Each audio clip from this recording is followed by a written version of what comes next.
So hello everyone, कैसे हो आप लोग। आई होप आप लोग बहुत अच्छे होंगे। तो आज से हम शुरू करने जा रहे हैं क्लास 12th के बायोलॉजी का चौथा चैप्टर, जिसका नाम है रिप्रोडक्टिव हेल्थ यानी कि जनन स्वास्थ्य। तो आज इस चैप्टर का एमसीक्यू का पार्ट फर्स्ट होने वाला है। और इससे पहले मैंने ऑलरेडी क्लास 12th के 3 चैप्टर के एमसीक्यू करा रखे हैं, जिसमें से पहला आपका चैप्टर था रिप्रोडक्शन इन ऑर्गेनिज्म यानी कि जीवों में जन्म, और दूसरा चैप्टर था sexual reproduction in flowering plant, जिसको हम बोलते हैं पुष्पीय पात्रों में लैंगिक जन्म, और तीसरा चैप्टर था ह्यूमन रिप्रोडक्शन यानी कि मानव जन्म। तो इन चैप्टर्स के एमसीक्यू मैंने ऑलरेडी करा रखे हैं, तो अगर आपने उसको नहीं देखा है तो हमारे चैनल के पेज में जाकर आप उसको देख सकते हो। तो फिलहाल आज के सेशन में हम लोग बात करने वाले हैं रिप्रोडक्टिव हेल्थ यानी कि जनन स्वास्थ्य से संबंधित एमसीक्यू यानी कि क्वेश्चंस को लेकर हम बात करेंगे। और ये सभी के सभी क्वेश्चन प्रीवियस ईयर एग्जाम में ऑलरेडी पूछे जा चुके हैं, तो इसीलिए आज का सेशन आप लोग के लिए बहुत ज्यादा इंपॉर्टेंट हो जाता है। तो आप लोग इस सेशन के बिल्कुल लास्ट तक बने रहिएगा, जिससे कि आपको हर एक क्वेश्चन अच्छी तरीके से समझ में आ जाए। तो जैसा कि हमारा चैप्टर का है रिप्रोडक्टिव हेल्थ यानी कि जनन स्वास्थ्य, और आज चैप्टर के एमसीक्यू का पार्ट फर्स्ट होने वाला है। तो आइए हम सबसे पहले क्वेश्चन की बात करते हैं आज के सेशन की। जो पहला क्वेश्चन है वो बोल रहा है गर्भ निरोधक सहेली क्या है।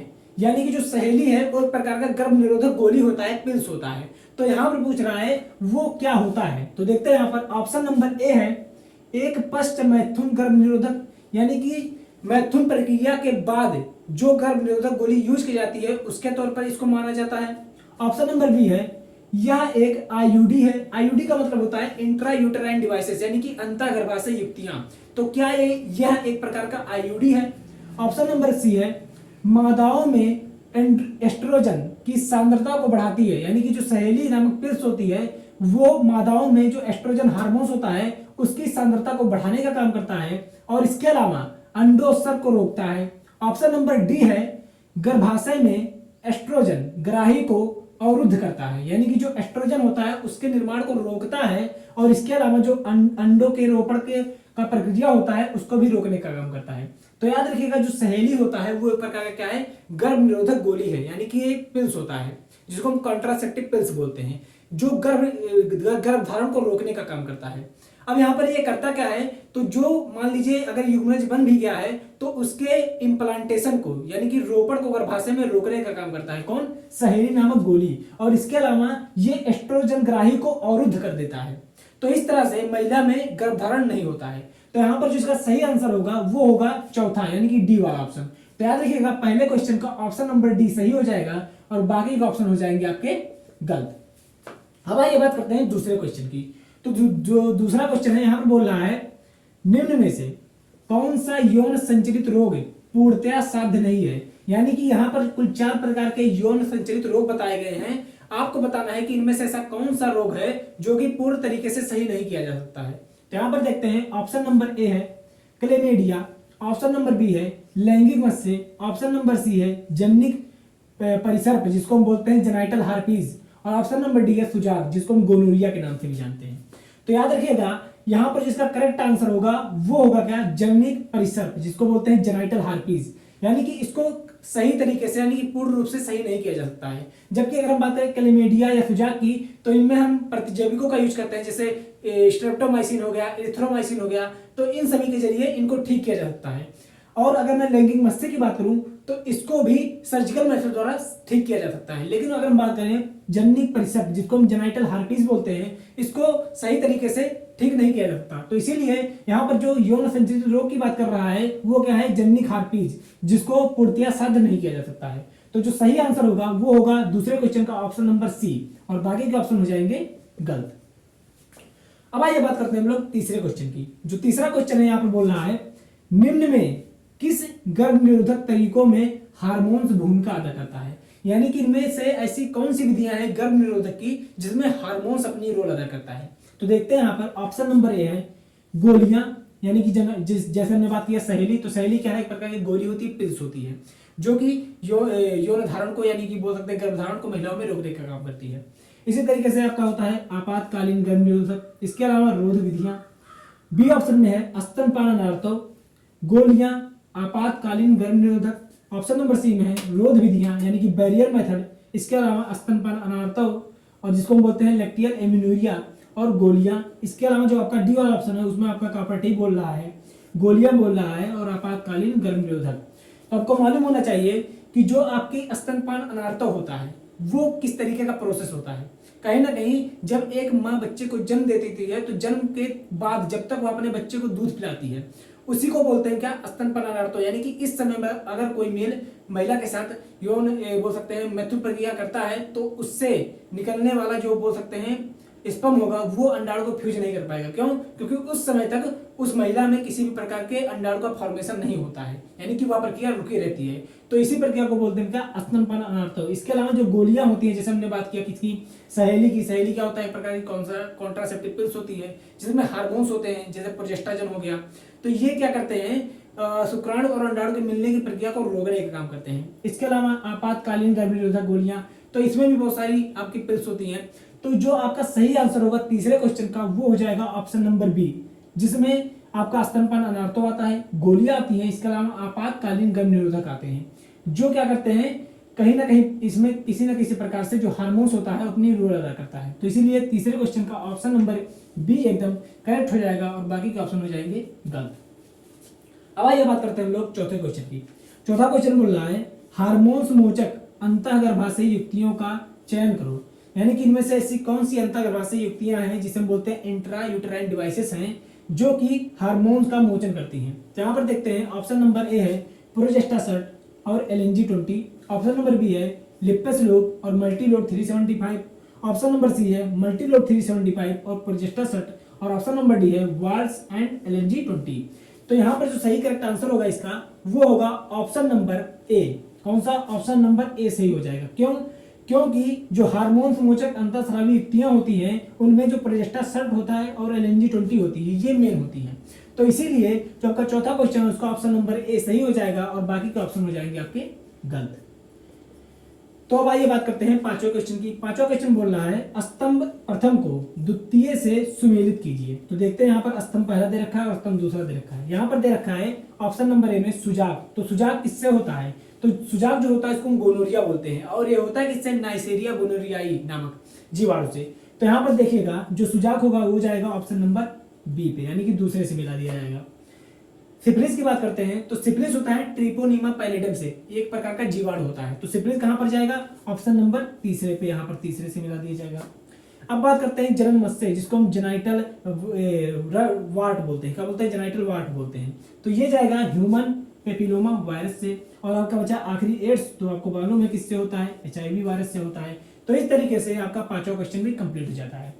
अब आइए बात करते हैं हम लोग छठवें क्वेश्चन की। छठवां क्वेश्चन बोल रहा है कापर मोचित आयुडी में कापर आयनों का क्या कार्य होता है? यानी कि जो कापर मोचित करने वाले आयुडी होते हैं, जैसे एग्जांपल के तौर पे हम कापर टी की बात करते हैं, तो ये आयुडी में जो कापर निकलता है उसका कार्य क्या होता है, उसका फंक्शन क्या होता है? तो देखते हैं ऑप्शन नंबर ए में यह शुक्राणु की गतिशीलता एवं निषेचन क्षमता को कम कर देता है।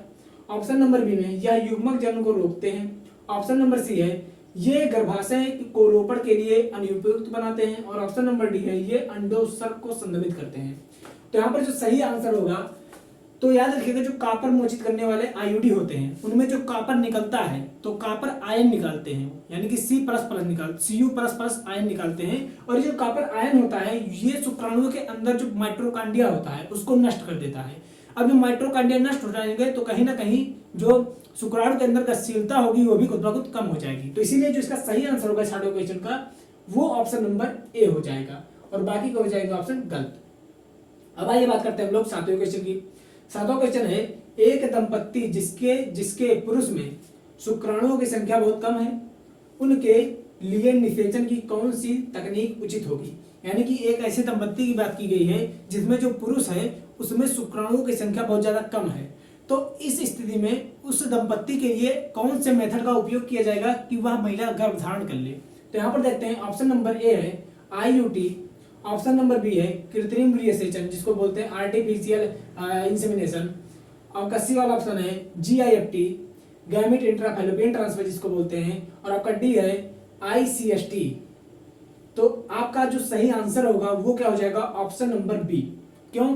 क्योंकि ऐसे पुरुष जिनमें शुक्राणु की कमी होती है, जिनके सीमन में शुक्राणु कम मात्रा में होते हैं, तो उनको क्या किया जाता है? उनके सीमन को 1 से 2 बार 3 बार करके इकट्ठा कर लिया जाता है। और जब पर्याप्त मात्रा में सीमन हो जाता है तो उसको कहां पर भेज दिया जाता है? उसको फीमेल के रिप्रोडक्टिव सिस्टम में डाल दिया जाता है। अब वहां पर उसके सीमन में इतने मात्रा में तो शुक्राणु हो ही जाते हैं कि वह अंडाणु को जाकर के फर्टिलाइज कर सके। तो इसलिए जो आपका 7वां क्वेश्चन होगा उसका ऑप्शन नंबर बी एकदम करेक्ट हो जाएगा, जो कि एक कृत्रिम वीर्य सेचन, और बाकी के ऑप्शन हो जाएंगे गलत।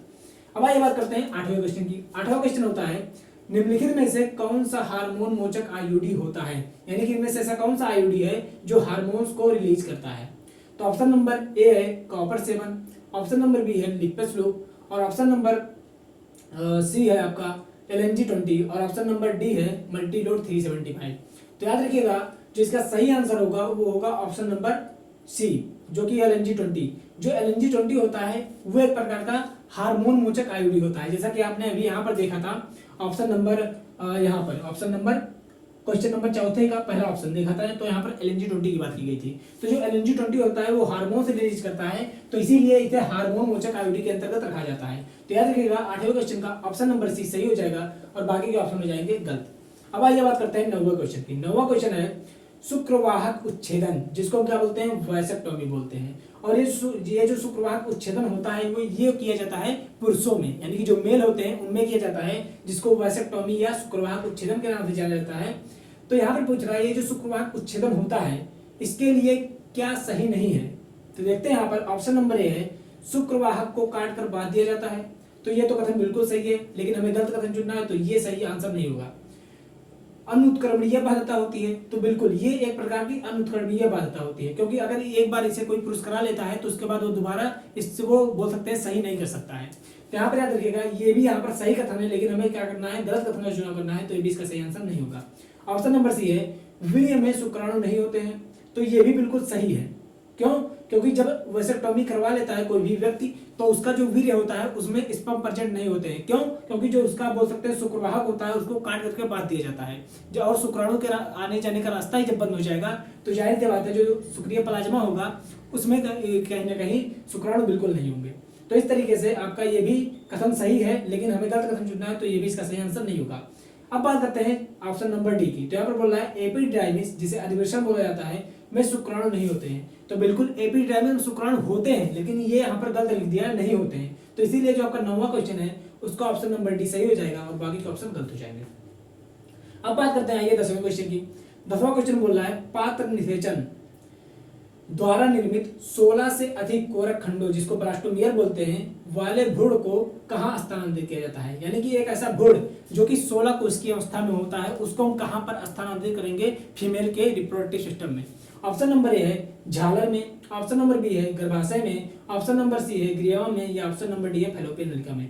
तो याद रखिएगा जब युग्मनज 16 कोष की अवस्था में आ जाता है तो इस स्थिति में हम उसको गर्भाशय में ही स्थानांतरित करते हैं। तो जो 10वां क्वेश्चन होगा सही आंसर हो जाएगा ऑप्शन नंबर बी और बाकी के ऑप्शन गलत हो जाएंगे। अब आइए बात करते हैं आखिरी क्वेश्चन की आज के सेशन की, जो कि 11वां क्वेश्चन, निम्नलिखित में से कौन एक हार्मोन मोचित करने वाला आईयूडी है। तो बिल्कुल अभी आपको यहाँ पर बताया गया था कि सॉरी ये क्वेश्चन 2 बार आ चुका है आपका, जैसे कि यहाँ पर देख रहे हैं 8वां क्वेश्चन। तो 8वें क्वेश्चन में भी यही कोई सवाल पूछा है और आपका जो 11वां क्वेश्चन है इसमें भी सेम सवाल पूछा गया है। तो इसमें आपको मालूम है LNG-20 होगा और बाकी के ऑप्शन हो जाएंगे गलत। तो इस तरीके से आपने हर एक क्वेश्चन को देख लिया है और कौन से क्वेश्चन का कौन सा ऑप्शन क्यों सही है उसके पीछे का रीजन भी जान लिया है। तो आई होप आपको आज का सेशन अच्छे तरीके से समझ में आया होगा, और अगर आपको आज का सेशन अच्छा लगा हो तो सेशन को लाइक कीजिएगा और चैनल पर नए हो तो चैनल को सब्सक्राइब जरूर कीजिएगा। तो फिर मिलेंगे एक नए सेशन में एक नए टॉपिक को लेकर के, तब तक के लिए आप सभी को टाटा बाय बाय जय हिंद।